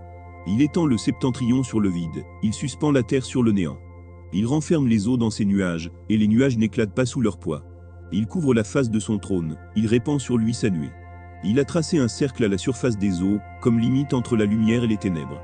Les colonnes du ciel s'ébranlent, et s'étonnent à sa menace. Par sa force il soulève la mer, par son intelligence il en brise l'orgueil. Son souffle donne au ciel la sérénité, sa main transperce le serpent fuyard. Ce sont là les bords de ses voies, c'est le bruit léger qui nous en parvient, mais qui entendra le tonnerre de sa puissance? Job 27. Job prit de nouveau la parole sous forme sentencieuse et dit, « Dieu qui me refuse justice est vivant, le Tout-Puissant qui remplit mon âme d'amertume est vivant. Aussi longtemps que j'aurai ma respiration, et que le souffle de Dieu sera dans mes narines, mes lèvres ne prononceront rien d'injuste, ma langue ne dira rien de faux. Loin de moi la pensée de vous donner raison, jusqu'à mon dernier soupir je défendrai mon innocence. Je tiens à me justifier, et je ne faiblirai pas, mon cœur ne me fait de reproche sur aucun de mes jours. Que mon ennemi soit comme le méchant, et mon adversaire comme l'impie. Quelle espérance reste-t-il à l'impie, quand Dieu coupe le fil de sa vie, quand il lui retire son âme? Est-ce que Dieu écoute ses cris, quand l'angoisse vient l'assaillir? Fait-il du Tout-Puissant ses délices? Adresse-t-il en tout temps ses prières à Dieu? Je vous enseignerai les voies de Dieu, je ne vous cacherai pas les desseins du Tout-Puissant. Mais vous les connaissez, et vous êtes d'accord. Pourquoi donc vous laisser aller à de vaines pensées? Voici la part que Dieu réserve aux méchants, l'héritage que le Tout-Puissant destine à l'impie. S'il a des fils en grand nombre, c'est pour le glaive, et ses rejetons manquent de pain. Ceux qui échappent sont enterrés par la peste, et leurs veuves ne les pleurent pas. S'il amasse l'argent comme la poussière, s'il entasse les vêtements comme la boue, c'est lui qui entasse, mais c'est le juste qui se revêt, c'est l'homme intègre, qui a l'argent en partage. Sa maison est comme celle que bâtit la teigne, comme la cabane que fait un gardien. Il se couche riche, et il meurt dépouillé. Il ouvre les yeux, et tout a disparu. Les terreurs le surprennent comme des eaux, un tourbillon l'enlève au milieu de la nuit. Le vent d'Orient l'emporte, et il s'en va, il l'arrache violemment de sa demeure. Dieu lance sans pitié des traits contre lui, et le méchant voudrait fuir pour les éviter. On bat des mains à sa chute, et on le siffle à son départ. Job 28. Il y a pour l'argent une mine d'où on le fait sortir, et pour l'or, un lieu d'où on l'extrait pour l'affiner. Le fer se tire de la poussière, et la pierre se fond pour produire l'airain. L'homme fait cesser les ténèbres, il explore, jusque dans les endroits les plus profonds, les pierres cachées dans l'obscurité, et dans l'ombre de la mort. Il creuse un puits loin des lieux habités. Ses pieds ne lui sont plus en aide, et il est suspendu, balancé, loin des humains. La terre, d'où sort le pain, est bouleversée dans ses entrailles comme par le feu. Ces pierres contiennent du saphir, et l'on y trouve de la poudre d'or. L'oiseau de proie n'en connaît pas le sentier, l'œil du vautour ne l'a point aperçu. Les plus fiers animaux ne l'ont point foulé, le lion n'y a jamais passé. L'homme porte sa main sur le roc, il renverse les montagnes depuis la racine. Il ouvre des tranchées dans les rochers, et son œil contemple tout ce qu'il y a de précieux. Il arrête l'écoulement des eaux, et il produit à la lumière ce qui est caché. Mais la sagesse, où se trouve-t-elle? Où est la demeure de l'intelligence? L'homme n'en connaît point le prix, elle ne se trouve pas dans la terre des vivants. L'abîme dit, elle n'est point en moi, et la mer dit, elle n'est point avec moi. Elle ne se donne pas contre de l'or pur, elle ne s'achète pas au poids de l'argent. Elle ne se paie pas contre l'or d'Ophir, ni contre le précieux onyx, ni contre le saphir. Elle ne peut se comparer à l'or ni au verre, elle ne peut s'échanger pour un vase d'or fin. Le corail et le cristal ne sont rien auprès d'elle, la sagesse vaut plus que les perles. La topaz d'Éthiopie n'est point son égale, et l'or pur n'entre pas en balance avec elle. D'où vient donc la sagesse? Où est la demeure de l'intelligence? Elle est cachée aux yeux de tout vivant, elle est cachée aux oiseaux du ciel. Le gouffre et la mort disent, nous en avons entendu parler. C'est Dieu qui en sait le chemin, c'est lui qui en connaît la demeure. Car il voit jusqu'aux extrémités de la terre, il aperçoit tout sous les cieux. Quand il régla le poids du vent, et qu'il fixa la mesure des eaux, quand il donna des lois à la pluie, et qu'il traça la route de l'éclair et du tonnerre, alors il vit la sagesse et la manifesta, il en posa les fondements et la mit à l'épreuve. Puis il dit à l'homme, voici, la crainte du Seigneur, c'est la sagesse. S'éloigner du mal, c'est l'intelligence. Job 29. Job prit de nouveau la parole sous forme sentencieuse et dit, oh, que ne puis-je être comme au mois du passé, comme au jour où Dieu me gardait, quand sa lampe brillait sur ma tête, et que sa lumière me guidait dans les ténèbres. Que ne suis-je, comme au jour de ma vigueur, où Dieu veillait en ami sur ma tente, quand le Tout-Puissant était encore avec moi, et que mes enfants m'entouraient, quand mes pieds se baignaient dans la crème et que le rocher répandait près de moi des ruisseaux d'huile. Si je sortais pour aller à la porte de la ville, et si je me faisais préparer un siège dans la place, les jeunes gens se retiraient à mon approche, les vieillards se levaient, et se tenaient debout. Les princes arrêtaient leur discours, et mettaient la main sur leur bouche. La voix des chefs se taisait, et leur langue s'attachait à leur palais. L'oreille qui m'entendait me disait heureux, l'œil qui me voyait me rendait témoignage. Car je sauvais le pauvre qui implorait du secours, et l'orphelin qui manquait d'appui. La bénédiction du malheureux venait sur moi, je remplissais de joie le cœur de la veuve. Je me revêtais de la justice, et je lui servais de vêtements, j'avais ma droiture pour manteau et pour turban. J'étais l'œil de l'aveugle et le pied du boiteux. J'étais le père des misérables, j'examinais la côte de l'inconnu. Je brisais la mâchoire de l'injuste, et j'arrachais de ses dents la proie. Alors je disais, je mourrai dans mon nid, mes jours seront abondants comme le sable. L'eau pénétrera dans mes racines, la rosée passera la nuit sur mes branches. Ma gloire reverdira sans cesse, et mon arc rajeunira dans ma main. On m'écoutait, et l'on restait dans l'attente, on gardait le silence devant mes conseils. Après mes discours, nul ne répliquait, et ma parole était pour tous une bienfaisante rosée. Ils comptaient sur moi comme sur la pluie, ils ouvraient la bouche, comme pour une pluie du printemps. Je leur souriais quand ils perdaient courage, et l'on ne pouvait chasser la sérénité de mon front. J'aimais aller vers eux, et je m'asseyais à leur tête. J'étais comme un roi au milieu d'une troupe, comme un consolateur auprès des affligés. Job 30. Et maintenant, je suis la risée de plus jeunes que moi, de ceux dont je dédaignais de mettre les pères parmi les chiens de mon troupeau. Mais à quoi me servirait la force de leurs mains? Ils sont incapables d'atteindre la vieillesse. Desséchés par la misère et la faim, ils fuient dans les lieux arides, depuis longtemps abandonnés et déserts. Ils arrachent près des arbrisseaux les herbes sauvages, et ils n'ont pour pain que la racine des genêts. On les chasse du milieu des hommes, on crie après eux comme après des voleurs. Ils habitent dans d'affreuses vallées, dans les cavernes de la terre, et dans les rochers. Ils hurlent parmi les buissons, ils se rassemblent sous les ronces. Être vil et méprisé, on les repousse du pays. Et maintenant, je suis l'objet de leurs chansons, je suis en but à leurs propos. Ils ont horreur de moi, ils se détournent, ils me crachent au visage. Ils n'ont plus de retenue, et ils m'humilient, ils rejettent tout frein devant moi.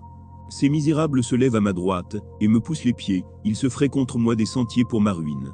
Ils détruisent mon propre sentier, et travaillent à ma perte, eux à qui personne ne viendrait en aide. Ils arrivent comme par une large brèche, ils se précipitent sous les craquements. Les terreurs m'assiègent, ma gloire est emportée comme par le vent, mon bonheur a passé comme un nuage. Et maintenant, mon âme s'épanche en mon sein, les jours de la souffrance m'ont saisi. La nuit me perce, et m'arrache les os, la douleur qui me ronge, ne se donne aucun repos. Par la violence du mal, mon vêtement perd sa forme, il se colle à mon corps comme ma tunique. Dieu m'a jeté dans la boue, et je ressemble à la poussière, et à la cendre. Je crie vers toi, et tu ne me réponds pas, je me tiens debout, et tu me lances ton regard. Tu deviens cruel contre moi, tu me combats avec la force de ta main. Tu me soulèves, tu me fais voler au-dessus du vent, et tu m'anéantis au bruit de la tempête. Car, je le sais, tu me mènes à la mort, au rendez-vous de tous les vivants. Mais celui qui va périr n'étend-il pas les mains? Celui qui est dans le malheur n'implore-t-il pas du secours? N'avais-je pas des larmes pour l'infortuné? Mon cœur n'avait-il pas pitié de l'indigent? J'attendais le bonheur, et le malheur est arrivé. J'espérais la lumière, et les ténèbres sont venues. Mes entrailles bouillonnent sans relâche, les jours de la calamité m'ont surpris. Je marche noirci, mais non par le soleil. Je me lève en pleine assemblée, et je crie. Je suis devenu le frère des chacals, le compagnon des autruches. Ma peau noircit et tombe, mes os brûlent et se dessèchent. Ma harpe n'est plus qu'un instrument de deuil, et mon chalumeau ne peut rendre que des sons plaintifs. Job 31. J'avais fait un pacte avec mes yeux, et je n'aurais pas arrêté mes regards sur une vierge. Quelle part Dieu m'eût-il réservé d'en haut? Quel héritage le Tout-Puissant m'eût-il envoyé des cieux? La ruine n'est-elle pas pour le méchant, et le malheur pour ceux qui commettent l'iniquité? Dieu n'a-t-il pas connu mes voies? N'a-t-il pas compté tous mes pas? Si j'ai marché dans le mensonge, si mon pied a couru vers la fraude, que Dieu me pèse dans des balances justes, et il reconnaîtra mon intégrité. Si mon pas s'est détourné du droit chemin, si mon cœur a suivi mes yeux, si quelque souillure s'est attachée à mes mains, que je sème, et qu'un autre moissonne, et que mes rejetons soient déracinés. Si mon cœur a été séduit par une femme, si j'ai fait le guet à la porte de mon prochain, que ma femme tourne la meule pour un autre, et que d'autres la déshonorent. Car c'est un crime, un forfait que punissent les juges. C'est un feu qui dévore jusqu'à la ruine, et qui aurait détruit toute ma richesse. Si j'ai méprisé le droit de mon serviteur ou de ma servante, lorsqu'ils étaient en contestation avec moi, qu'ai-je à faire, quand Dieu se lève? Qu'ai-je à répondre, quand il châtie? Celui qui m'a créé dans le ventre de ma mère ne l'a-t-il pas créé? Le même Dieu ne nous a-t-il pas formés dans le sein maternel? Si j'ai refusé aux pauvres ce qu'ils demandaient, si j'ai fait languir les yeux de la veuve, si j'ai mangé seul mon pain, sans que l'orphelin en ait eu sa part, moi qui l'ai, dès ma jeunesse élevé comme un père, moi qui dès ma naissance ai soutenu la veuve. Si j'ai vu le malheureux manquer de vêtements, l'indigent n'avoir point de couverture, sans que ses reins m'aient béni, sans qu'il ait été réchauffé par la toison de mes agneaux. Si j'ai levé la main contre l'orphelin, parce que je me sentais un appui dans les juges. Que mon épaule se détache de sa jointure, que mon bras tombe, et qu'il se brise. Car les châtiments de Dieu m'épouvantent, et je ne puis rien devant sa majesté. Si j'ai mis dans l'or ma confiance, si j'ai dit à l'or, tu es mon espoir. Si je me suis réjoui de la grandeur de mes biens, de la quantité des richesses que j'avais acquises. Si j'ai regardé le soleil quand il brillait, la lune quand elle s'avançait majestueuse, et si mon cœur s'est laissé séduire en secret, si ma main s'est portée sur ma bouche. C'est encore un crime que doivent punir les juges, et j'aurais renié le Dieu d'en haut. Si j'ai été joyeux du malheur de mon ennemi, si j'ai sauté d'allégresse, quand les revers l'ont atteint, moi qui n'ai pas permis à ma langue de pécher, de demander sa mort avec imprécation. Si les gens de ma tente ne disaient pas, où est celui qui n'a pas été rassasié de sa viande? Si l'étranger passait la nuit dehors, si je n'ouvrais pas ma porte aux voyageurs. Si, comme les hommes, j'ai caché mes transgressions, et renfermé mes iniquités dans mon sein, parce que j'avais peur de la multitude, parce que je craignais le mépris des familles, me tenant à l'écart, et n'osant franchir ma porte. Oh, qui me fera trouver quelqu'un qui m'écoute? Voilà ma défense toute signée, que le Tout-Puissant me réponde, qui me donnera la plainte écrite par mon adversaire. Je porterai son écrit sur mon épaule, je l'attacherai sur mon front comme une couronne. Je lui rendrai compte de tous mes pas, je m'approcherai de lui comme un prince.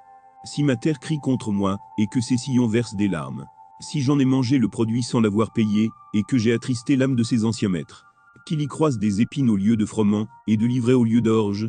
Fin des paroles de Job. Job 32. Ces trois hommes cessèrent de répondre à Job, parce qu'ils se regardaient comme justes. Alors s'enflamma de colère Élihu, fils de Barakil de Bu, de la famille de Ram. Sa colère s'enflamma contre Job, parce qu'il se disait juste devant Dieu. Et sa colère s'enflamma contre ses 3 amis, parce qu'ils ne trouvaient rien à répondre, et que néanmoins ils condamnaient Job. Comme ils étaient plus âgés que lui, Élihu avait attendu jusqu'à ce moment, pour parler à Job. Mais, voyant qu'il n'y avait plus de réponse, dans la bouche de ces 3 hommes, Élihu s'enflamma de colère. Et Élihu, fils de Barakil de Bu, prit la parole et dit, « Je suis jeune, et vous êtes des vieillards, c'est pourquoi j'ai craint, j'ai redouté de vous faire connaître mon sentiment. Je disais en moi-même, les jours parleront, le grand nombre des années enseignera la sagesse. Mais en réalité, dans l'homme, c'est l'esprit, le souffle du Tout-Puissant, qui donne l'intelligence. Ce n'est pas l'âge qui procure la sagesse, ce n'est pas la vieillesse qui rend capable de juger. Voilà pourquoi je dis, écoute. Moi aussi, j'exposerai ma pensée. J'ai attendu la fin de vos discours, j'ai suivi vos raisonnements, votre examen des paroles de Job. Je vous ai donné toute mon attention, et voici, aucun de vous ne l'a convaincu, aucun n'a réfuté ses paroles. Ne dis pas cependant, en lui nous avons trouvé la sagesse. C'est Dieu qui peut le confondre, ce n'est pas un homme. Il ne s'est pas adressé directement à moi, aussi lui répondrai-je tout autrement que vous. Ils ont peur, ils ne répondent plus, ils ont la parole coupée. J'ai attendu qu'ils eussent fini leur discours, qu'ils s'arrêtassent, et ne sussent que répliquer. À mon tour, je veux répondre aussi, je veux dire aussi ce que je pense. Car je suis plein de paroles, l'esprit me presse au-dedans de moi. Mon intérieur est comme un vin qui n'a pas d'issue, comme des outres neuves qui vont éclater. Je parlerai pour respirer à l'aise, j'ouvrirai mes lèvres et je répondrai. Je n'aurai point égard à l'apparence, et je ne flatterai personne. Car je ne sais pas flatter, mon Créateur m'enlèverait bien vite. Job 33. Maintenant donc, Job, écoute mes discours, prête l'oreille à toutes mes paroles. Voici, j'ouvre la bouche, ma langue se remue dans mon palais. C'est avec droiture de cœur que je vais parler, c'est la vérité pure qu'exprimeront mes lèvres. L'Esprit de Dieu m'a créé, et le souffle du Tout-Puissant m'anime. Si tu le peux, réponds-moi, défends ta cause, tiens-toi prêt. Devant Dieu je suis ton semblable, j'ai été comme toi formé de la boue. Ainsi mes terreurs ne te troubleront pas, et mon poids ne saurait t'accabler. Mais tu as dit à mes oreilles, et j'ai entendu le son de tes paroles. Je suis pur, je suis sans péché, je suis net, il n'y a point en moi d'iniquité. Et Dieu trouve contre moi des motifs de haine, il me traite comme son ennemi. Il met mes pieds dans l'essai, il surveille tous mes mouvements. Je te répondrai qu'en cela, tu n'as pas raison, car Dieu est plus grand que l'homme. Veux-tu donc disputer avec lui, parce qu'il ne rend aucun compte de ses actes? Dieu parle cependant, tantôt d'une manière, tantôt d'une autre, et l'on n'y prend point garde. Il parle par des songes, par des visions nocturnes, quand les hommes sont livrés à un profond sommeil, quand ils sont endormis sur leur couche. Alors il leur donne des avertissements, et met le sceau à ses instructions, afin de détourner l'homme du mal, et de le préserver de l'orgueil, afin de garantir son âme de la fosse et sa vie des coups du glaive. Par la douleur aussi l'homme est repris sur sa couche, quand une lutte continue vient agiter ses os. Alors il prend en dégoût le pain, même les aliments les plus exquis. Sa chair se consume et disparaît, ses os qu'on ne voyait pas sont mis à nu. Son âme s'approche de la fosse, et sa vie des messagers de la mort. Mais s'il se trouve pour lui un ange intercesseur, un d'entre les 1000 qui annonce à l'homme la voie qu'il doit suivre, Dieu a compassion de lui, et dit à l'ange, délivre-le, afin qu'il ne descende pas dans la fosse. J'ai trouvé une rançon. Et sa chair a plus de fraîcheur, qu'au premier âge, il revient au jour de sa jeunesse. Il adresse à Dieu sa prière, et Dieu lui est propice, lui laisse voir sa face avec joie, et lui rend son innocence. Il chante devant les hommes et dit, j'ai péché, j'ai violé la justice, et je n'ai pas été puni comme je le méritais. Dieu a délivré mon âme, pour qu'elle n'entrât pas dans la fosse, et ma vie s'épanouit à la lumière. Voilà tout ce que Dieu fait, 2 fois, 3 fois, avec l'homme, pour amener son âme de la fosse, pour l'éclairer de la lumière des vivants. Sois attentif, Job, écoute-moi. Tais-toi, et je parlerai. Si tu as quelque chose à dire, réponds-moi. Parle, car je voudrais te donner raison. Si tu n'as rien à dire, écoute-moi. Tais-toi, et je t'enseignerai la sagesse. Job 34. Élihu reprit et dit, Sages, écoutez mes discours. Vous qui êtes intelligents, prêtez-moi l'oreille. Car l'oreille discerne les paroles, comme le palais savoure les aliments. Choisissons ce qui est juste, voyons entre nous ce qui est bon. Job dit, je suis innocent, et Dieu me refuse justice. J'ai raison, et je passe pour menteur. Ma plaie est douloureuse, et je suis sans péché. Y a-t-il un homme semblable à Job, buvant la raillerie comme l'eau, marchant en société de ceux qui font le mal, cheminant de pair avec les impies? Car il a dit, il est inutile à l'homme de mettre son plaisir en Dieu. Écoutez-moi donc, homme de sens. Loin de Dieu l'injustice, loin du Tout-Puissant l'iniquité. Il rend à l'homme selon ses œuvres, il rétribue chacun selon ses voies. Non certes, Dieu ne commet pas l'iniquité. Le Tout-Puissant ne viole pas la justice. Qui l'a chargé de gouverner la terre? Qui a confié l'univers à ses soins? S'il ne pensait qu'à lui-même, s'il retirait à lui son esprit et son souffle, toute chair périrait soudain, et l'homme rentrerait dans la poussière. Si tu as de l'intelligence, écoute ceci, prête l'oreille au son de mes paroles. Un ennemi de la justice régnerait-il? Et condamneras-tu le juste, le puissant, qui proclame la méchanceté des rois et l'iniquité des princes, qui n'a point égard à l'apparence des grands, et ne distingue pas le riche du pauvre, parce que tous sont l'ouvrage de ses mains? En un instant, ils perdent la vie. Au milieu de la nuit, un peuple chancelle et périt. Le puissant disparaît, sans la main d'aucun homme. Car Dieu voit la conduite de tous, il a les regards sur les pas de chacun. Il n'y a ni ténèbres ni ombre de la mort, où puissent se cacher ceux qui commettent l'iniquité. Dieu n'a pas besoin d'observer longtemps pour qu'un homme entre en jugement avec lui. Il brise les grands sans information, et il met d'autres à leur place. Car il connaît leurs œuvres. Il les renverse de nuit, et ils sont écrasés. Il les frappe comme des impies, à la face de tous les regards. En se détournant de lui, en abandonnant toutes ses voies, ils ont fait monter à Dieu le cri du pauvre, ils l'ont rendu attentif au cri des malheureux. S'il donne le repos, qui répandra le trouble? S'il cache sa face, qui pourra le voir? Il traite à l'égal soit une nation, soit un homme, afin que l'impie ne domine plus, et qu'il ne soit plus un piège pour le peuple. Car a-t-il jamais dit à Dieu, j'ai été châtié, je ne pécherai plus? Montre-moi ce que je ne vois pas, si j'ai commis des injustices, je n'en commettrai plus. Est-ce d'après toi que Dieu rendra la justice? C'est toi qui rejettes, qui choisis, mais non pas moi. Ce que tu sais, dis-le donc. Les hommes de sang seront de mon avis, le sage qui m'écoute pensera comme moi. Job parle sans intelligence, et ses discours manquent de raison. Qu'il continue donc à être éprouvé, puisqu'il répond comme font les méchants. Car il ajoute à ses fautes de nouveaux péchés, il bat des mains au milieu de nous, il multiplie ses paroles contre Dieu. Job 35. Élihu reprit et dit, imagines-tu avoir raison, penses-tu te justifier devant Dieu? Quand tu dis, que me sert-il, que me revient-il de ne pas pécher? C'est à toi que je vais répondre, et à tes amis en même temps. Considère les cieux, et regarde, vois les nuées, comme elles sont au-dessus de toi. Si tu pèches, quel tort lui causes-tu? Et quand tes péchés se multiplient, que lui fais-tu? Si tu es juste, que lui donnes-tu? Que reçoit-il de ta main? Ta méchanceté ne peut nuire qu'à ton semblable, ta justice n'est utile qu'au Fils de l'homme. On crie contre la multitude des oppresseurs, on se plaint de la violence d'un grand nombre. Mais nul ne dit, où est Dieu, mon Créateur, qui inspire des chants d'allégresse pendant la nuit, qui nous instruit plus que les bêtes de la terre, et nous donne l'intelligence plus qu'aux oiseaux du ciel? On a beau crier alors, Dieu ne répond pas, à cause de l'orgueil des méchants. C'est en vain que l'on crie, Dieu n'écoute pas, le Tout-Puissant n'y a point égard. Bien que tu dises que tu ne le vois pas, ta cause est devant lui, attends-le. Mais, parce que sa colère ne sévit point encore, ce n'est pas à dire qu'il est peu souci du crime. Ainsi Job ouvre vainement la bouche, il multiplie les paroles sans intelligence. Job 36. Élihu continua et dit, attends un peu, et je vais poursuivre, car j'ai des paroles encore pour la cause de Dieu. Je prendrai mes raisons de haut, et je prouverai la justice de mon Créateur. Sois-en sûr, mes discours ne sont pas des mensonges, mes sentiments devant toi sont sincères. Dieu est puissant, mais il ne rejette personne. Il est puissant par la force de son intelligence. Il ne laisse pas vivre le méchant, et il fait droit aux malheureux.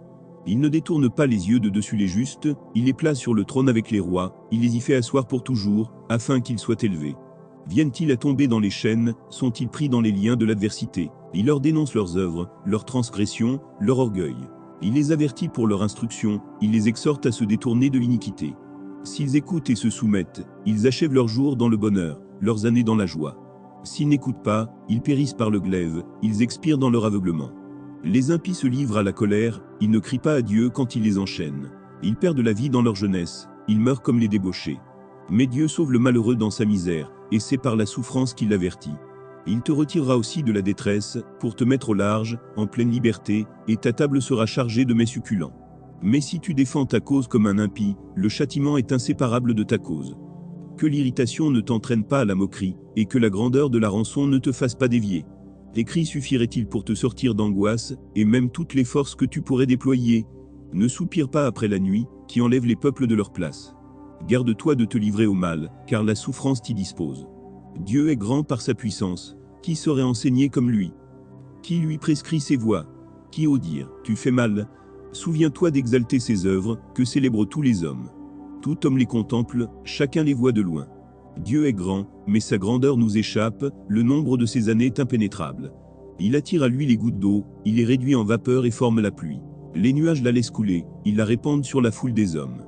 Et qui comprendra le déchirement de la nuée, le fracas de sa tente? Voici, il étend autour de lui sa lumière, et il se cache jusque dans les profondeurs de la mer. Par ses moyens il juge les peuples, et il donne la nourriture avec abondance.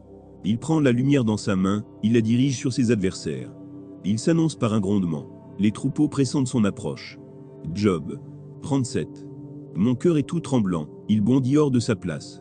Écoutez, écoutez le frémissement de sa voix, le grondement qui sort de sa bouche. Il le fait rouler dans toute l'étendue des cieux, et son éclair brille jusqu'aux extrémités de la terre. Puis éclate un rugissement, il tonne de sa voix majestueuse, il ne retient plus l'éclair, dès que sa voix retentit. Dieu tonne avec sa voix d'une manière merveilleuse, il fait de grandes choses, que nous ne comprenons pas. Il dit à la neige, tombe sur la terre. Il le dit à la pluie, même aux plus fortes pluies. Il met un sceau sur la main de tous les hommes, afin que tous se reconnaissent comme ses créatures. L'animal sauvage se retire dans une caverne, et se couche dans sa tanière. L'ouragan vient du midi, et le froid, des vents du nord. Par son souffle Dieu produit la glace, il réduit l'espace où se répandaient les eaux. Il charge de vapeur les nuages, il les disperse étincelants. Leurs évolutions varient selon ses desseins, pour l'accomplissement de tout ce qu'il leur ordonne, sur la face de la terre habitée. C'est comme une verge dont il frappe sa terre, ou comme un signe de son amour, qu'il les fait apparaître. Job, sois attentif à ces choses, considère encore les merveilles de Dieu. Sais-tu comment Dieu les dirige, et fait briller son nuage étincelant? Comprends-tu le balancement des nuées, les merveilles de celui dont la science est parfaite? Sais-tu pourquoi tes vêtements sont chauds, quand la terre se repose par le vent du midi? Peux-tu comme lui étendre les cieux, aussi solides qu'un miroir de fonte? Fais-nous connaître ce que nous devons lui dire, nous sommes trop ignorants pour nous adresser à lui. Lui annoncera-t-on que je parlerai? Mais quel est l'homme qui désire sa perte? On ne peut fixer le soleil qui resplendit dans les cieux, lorsqu'un vent passe, et en ramène la pureté. Le septentrion le rend éclatant comme l'or. Oh, que la majesté de Dieu est redoutable! Nous ne saurions parvenir jusqu'au Tout-Puissant, grand par la force, par la justice, par le droit souverain. Il ne répond pas. C'est pourquoi les hommes doivent le craindre, il ne porte les regards sur aucun sage. Job 38. L'Éternel répondit à Job du milieu de la tempête et dit, « Qui est celui qui obscurcit mes desseins par des discours sans intelligence? Saint terrain, comme un vaillant homme, je t'interrogerai, et tu m'instruiras. Où étais-tu quand je fondais la terre? Dis-le, si tu as de l'intelligence. Qui en a fixé les dimensions, le sais-tu? Ou qui a étendu sur elle le cordeau? Sur quoi ses bases sont-elles appuyées? Ou qui en a posé la pierre angulaire, alors que les étoiles du matin éclataient en chants d'allégresse, et que tous les fils de Dieu poussaient des cris de joie? Qui a fermé la mer avec des portes, quand elle s'élança du sein maternel? Quand je fis de la nuée son vêtement, et de l'obscurité ses langes? Quand je lui imposai ma loi, et que je lui mis des barrières et des portes? Quand je dis, tu viendras jusqu'ici, tu n'iras pas au-delà, ici, s'arrêtera l'orgueil de tes flots? Depuis que tu existes, as-tu commandé au matin? As-tu montré sa place à l'aurore? Pour qu'elle saisisse les extrémités de la terre, et que les méchants en soient secoués. Pour que la terre se transforme comme l'argile qui reçoit une empreinte, et qu'elle soit parée comme d'un vêtement. Pour que les méchants soient privés de leur lumière, et que le bras qui se lève soit brisé. As-tu pénétré jusqu'aux sources de la mer? T'es-tu promené dans les profondeurs de l'abîme? Les portes de la mort t'ont-elles été ouvertes? As-tu vu les portes de l'ombre de la mort? As-tu embrassé du regard l'étendue de la terre? Parle, si tu sais toutes ces choses. Où est le chemin qui conduit au séjour de la lumière? Et les ténèbres, où ont-elles leur demeure? Peux-tu les saisir à leurs limites, et connaître les sentiers de leur habitation? Tu le sais, car alors tu étais né, et le nombre de tes jours est grand. Es-tu parvenu jusqu'aux amas de neige? As-tu vu les dépôts de grêle? Que je tiens en réserve pour les temps de détresse, pour les jours de guerre et de bataille. Par quel chemin, la lumière se divise-t-elle, et le vent d'Orient se répand-il sur la terre? Qui a ouvert un passage à la pluie, et tracé la route de l'éclair et du tonnerre, pour que la pluie tombe sur une terre sans habitants, sur un désert où il n'y a point d'homme? Pour qu'elle abreuve les lieux solitaires et arides, et qu'elle fasse germer et sortir l'herbe? La pluie a-t-elle un père? Qui fait naître les gouttes de la rosée? Du sein de qui sort la glace, et qui enfante le frimas du ciel, pour que les eaux se cachent comme une pierre, et que la surface de l'abîme soit enchaînée? Noues-tu les liens des Pléiades, ou détaches-tu les cordages de l'Orion? Fais-tu paraître en leur temps les signes du zodiaque, et conduis-tu la grande ours avec ses petits? Connais-tu les lois du ciel? Règles-tu son pouvoir sur la terre? Élèves-tu la voix jusqu'aux nuées, pour appeler à toi des torrents d'eau? Lances-tu les éclairs? Partent-ils? Te dit-il, nous voici? Qui a mis la sagesse dans le cœur, ou qui a donné l'intelligence à l'esprit? Qui peut avec sagesse compter les nuages, et verser les outres des cieux? pour que la poussière se mette à ruisseler et que les mottes de terre se collent ensemble. Job 39. Chasses-tu la proie pour la lionne, et appaies-tu la faim des lionceaux, quand ils sont couchés dans leur tanière, quand ils sont en embuscade dans leur repère? Qui prépare au corbeau sa pâture, quand ses petits crient vers Dieu, quand ils sont errants et affamés? Sais-tu quand les chèvres sauvages font leurs petits? Observes-tu les biches quand elles mettent bas? Comptes-tu les mois pendant lesquels elles portent, et connais-tu l'époque où elles enfantent? Elles se courbent, laissent échapper leur progéniture, et sont délivrées de leur douleur. Leurs petits prennent de la vigueur, et grandissent en plein air, ils s'éloignent, et ne reviennent plus auprès d'elles. Qui met en liberté l'âne sauvage, et l'affranchit de tout lien? J'ai fait du désert son habitation, de la terre salée sa demeure. Il se rit du tumulte des villes, il n'entend pas les cris d'un maître. Il parcourt les montagnes, pour trouver sa pâture, il est à la recherche, de tout ce qui est vert. Le buffle veut-il être à ton service? Passe-t-il la nuit vers ta crèche? L'attaches-tu par une corde, pour qu'il trace un sillon? Va-t-il après toi briser les mottes des vallées? Te reposes-tu sur lui, parce que sa force est grande? Lui abandonnes-tu le soin de tes travaux? Te fies-tu à lui pour la rentrée de ta récolte? Est-ce lui qui doit l'amasser dans ton air? L'aile de l'autruche se déploie joyeuse, on dirait l'aile, le plumage de la cigogne. Mais l'autruche abandonne ses œufs à la terre, et les fait chauffer sur la poussière. Elle oublie que le pied peut les écraser, qu'une bête des champs peut les fouler. Elle est dure envers ses petits, comme s'ils n'étaient point elle ne s'inquiète pas de l'inutilité de son enfantement. Car Dieu lui a refusé la sagesse, il ne lui a pas donné l'intelligence en partage. Quand elle se lève et prend sa course, elle se rit du cheval, et de son cavalier. Est-ce toi qui donnes la vigueur au cheval, et qui revêt son cou d'une crinière flottante? Le fais-tu bondir comme la sauterelle? Son fier hennissement répand la terreur. Il creuse le sol, et se réjouit de sa force, il s'élance au devant des armes. Il se rit de la crainte, il n'a pas peur, il ne recule pas en face de l'épée. Sur lui retentit le carquois, brillant la lance et le javelot. Bouillonnant d'ardeur, il dévore la terre, il ne peut se contenir au bruit de la trompette. Quand la trompette sonne, il dit « En avant !» et de loin il flaire la bataille, la voix tonnante des chefs et les cris de guerre. Est-ce par ton intelligence que l'épervier prend son vol, et qu'il étend ses ailes vers le midi? Est-ce par ton ordre que l'aigle s'élève, et qu'il place son nid sur les hauteurs? C'est dans les rochers qu'il habite, qu'il a sa demeure, sur la cime des rochers, sur le sommet des monts. De là il épie sa proie, il plonge au loin les regards. Ses petits boivent le sang, et là où sont des cadavres, l'aigle se trouve. L'Éternel, s'adressant à Job, dit « Celui qui dispute contre le Tout-Puissant est-il convaincu? Celui qui conteste avec Dieu a-t-il une réplique à faire ?» Job répondit à l'Éternel et dit « Voici, je suis trop peu de choses, que te répliquerai-je? Je mets la main sur ma bouche. J'ai parlé une fois, je ne répondrai plus. 2 fois, je n'ajouterai rien. » Job 40. L'Éternel répondit à Job du milieu de la tempête et dit « Saint terrain, comme un vaillant homme, je t'interrogerai, et tu m'instruiras. Anéantiras-tu jusqu'à ma justice? Me condamneras-tu pour te donner droit? As-tu un bras, comme celui de Dieu, une voix tonnante comme la sienne? Orne-toi de magnificence et de grandeur, revêt-toi de splendeur et de gloire. Répands les flots de ta colère, et d'un regard abaisse les hautains. D'un regard humilie les hautains, écrase sur place les méchants. Cache-les tous ensemble dans la poussière, enferme leur front dans les ténèbres. Alors je rends hommage à la puissance de ta droite. Voici l'hippopotame, à qui j'ai donné la vie comme à toi. Il mange de l'herbe comme le bœuf. Le voici. Sa force est dans ses reins, et sa vigueur dans les muscles de son ventre. Il plie sa queue aussi ferme qu'un cèdre. Les nerfs de ses cuisses sont entrelacés. Ses os sont des tubes d'airain, ses membres sont comme des barres de fer. Il est la première des œuvres de Dieu, celui qui l'a fait la pourvue d'un glaive. Il trouve sa pâture dans les montagnes, où se jouent toutes les bêtes des champs. Il se couche sous les lotus, au milieu des roseaux et des marécages. Les lotus le couvrent de leur ombre, les saules du torrent l'environnent. Que le fleuve vienne à déborder, il ne s'enfuit pas, que le Jourdain se précipite dans sa gueule, il reste calme. Est-ce à force ouverte qu'on pourra le saisir? Est-ce au moyen de filets qu'on lui percera le nez? Prendras-tu le crocodile à l'hameçon? Saisiras-tu sa langue avec une corde? Mettras-tu un jonc dans ses narines? Lui perceras-tu la mâchoire avec un crochet? Te pressera-t-il de supplications? Te parlera-t-il d'une voix douce? Fera-t-il une alliance avec toi pour devenir à toujours ton esclave? Joueras-tu avec lui comme avec un oiseau? L'attacheras-tu pour amuser tes jeunes filles? Les pêcheurs en trafiquent-ils? Le partagent-ils entre les marchands? Couvriras-tu sa peau de dard et sa tête de harpon? Dresse ta main contre lui, et tu ne t'aviseras plus de l'attaquer. Voici, on est trompé dans son attente, à son seul aspect n'est-on pas terrassé? Job 41. Nul n'est assez hardi pour l'exciter, qui donc me résisterait en face? De qui suis-je le débiteur? Je le paierai. sous le ciel tout m'appartient. Je veux encore parler de ses membres, et de sa force, et de la beauté de sa structure. Qui soulèvera son vêtement? Qui pénétrera entre ses mâchoires? Qui ouvrira les portes de sa gueule? Autour de ses dents habite la terreur. Ces magnifiques et puissants boucliers sont unis ensemble, comme par un sceau. Ils se serrent l'un contre l'autre, et l'air ne passerait pas entre eux. Ce sont des frères qui s'embrassent, se saisissent, demeurent inséparables. Ses éternuements font briller la lumière, ses yeux sont comme les paupières de l'aurore.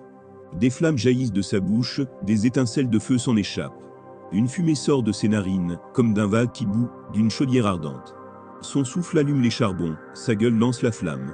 La force à son cou pour demeure, et l'effroi bondit au-devant de lui. Ses parties charnues tiennent ensemble, fondues sur lui, inébranlables. Son cœur est dur comme la pierre, dur comme la meule inférieure. Quand il se lève, les plus vaillants ont peur, et l'épouvante les fait fuir. C'est en vain qu'on l'attaque avec l'épée. La lance, le javelot, la cuirasse, ne servent à rien. Il regarde le fer, comme de la paille, les reins comme du bois pourri. La flèche ne le met pas en fuite, les pierres de la fronde sont pour lui du chaume. Il ne voit dans la massue qu'un brin de paille, il rit au sifflement des dards. Sous son ventre sont des pointes aiguës, on dirait une herse qu'il étend sur le limon. Il fait bouillir le fond de la mer comme une chaudière, il agite comme un vase rempli de parfums. Il laisse après lui un sentier lumineux. L'abîme prend la chevelure d'un vieillard. Sur la terre, nul n'est son maître. Il a été créé pour ne rien craindre. Il regarde avec dédain tout ce qui est élevé, il est le roi des plus fiers animaux. Job 42. Job répondit à l'Éternel et dit, « Je reconnais que tu peux tout, et que rien ne s'oppose à tes pensées. Quel est celui qui a la folie d'obscurcir mes desseins? Oui, j'ai parlé, sans les comprendre, de merveilles qui me dépassent, et que je ne conçois pas. Écoute-moi, et je parlerai, je t'interrogerai, et tu m'instruiras. Mon oreille avait entendu parler de toi, mais maintenant mon œil t'a vu. C'est pourquoi je me condamne, et je me repens sur la poussière, et sur la cendre. » Après que l'Éternel eut adressé ces paroles à Job, il dit à Éliphaz de Théman, « Ma colère est enflammée contre toi, et contre tes deux amis, parce que vous n'avez pas parlé de moi avec droiture, comme l'a fait mon serviteur Job. Prenez maintenant 7 taureaux et 7 béliers, allez auprès de mon serviteur Job, et offrez pour vous un holocauste. Job, mon serviteur, priera pour vous, et c'est par égard pour lui seul que je ne vous traiterai pas selon votre folie, car vous n'avez pas parlé de moi avec droiture, comme l'a fait mon serviteur Job. » Éliphaz de Théman, Bilda de Shuach, et Tsophar de Naama allèrent et firent comme l'Éternel leur avait dit, et l'Éternel eut égard à la prière de Job. L'Éternel rétablit Job dans son premier état, quand Job eut prié pour ses amis, et l'Éternel lui accorda le double de tout ce qu'il avait possédé. Les frères, les sœurs, et les anciens amis de Job vinrent tous le visiter, et ils mangèrent avec lui dans sa maison. Ils le plaignirent, et le consolèrent de tous les malheurs que l'Éternel avait fait venir sur lui, et chacun lui donna un quesita et un anneau d'or. Pendant ces dernières années, Job reçut de l'Éternel plus de bénédictions qu'il n'en avait reçu dans les premières.